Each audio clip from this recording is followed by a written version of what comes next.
Search engines are the holy grail for those seeking to control the narrative.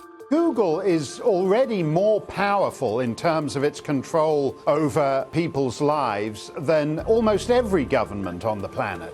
As the most influential search engine in the world, through its ubiquitous reach, Google has more power to influence U.S. elections than any foreign nation.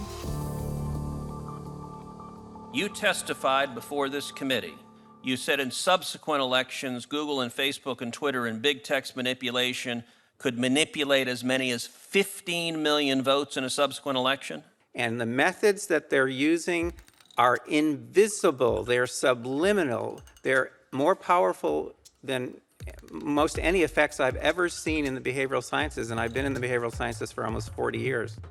The blacklists is something that Google said didn't exist, and they testified that under oath. And nothing but the truth, so help you God. I do.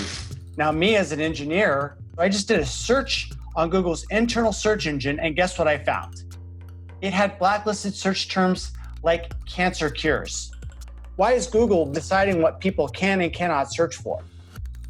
What was once an efficient tool for navigating the world of information is now a network for global surveillance, data collection, and social engineering. Now let's take a look at a few of the most commonly used fact checkers, beginning with Snopes. The husband and wife duo of David and Barbara Mickelson founded Snopes.com in 1995. They had no journalism background or training whatsoever. They built their fact-checking empire by using Google as their primary verifying source. The Mickelsons divorced in 2015. Barbara sued David for embezzling money that he had allegedly spent on prostitutes, as well as a lavish honeymoon with his new wife, who worked as an escort in Las Vegas before joining the Snopes cast of characters. In 2017, David Mickelson's new business partners filed a lawsuit accusing Mickelson of multiple counts of fraud and embezzlement. Snopes proclaims to be the internet's go-to source for discerning what is true and what is total nonsense. Yet one glance at their history of fact-free checking tells another story.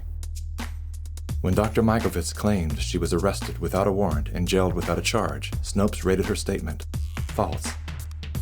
Had they bothered to explore the arrest documents, they would have seen that indeed there was neither a warrant nor signatures to officiate a charge, a fact that I confirmed with members of Dr. Mikovits' legal team. Was there a search warrant? No. And was she ever charged?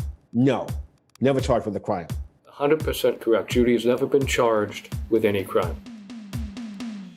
Facebook's fact-checking arm, PolitiFact, is owned by the Poynter Institute, which has received substantial funding from big pharma allies such as Google and the Bill and Melinda Gates Foundation.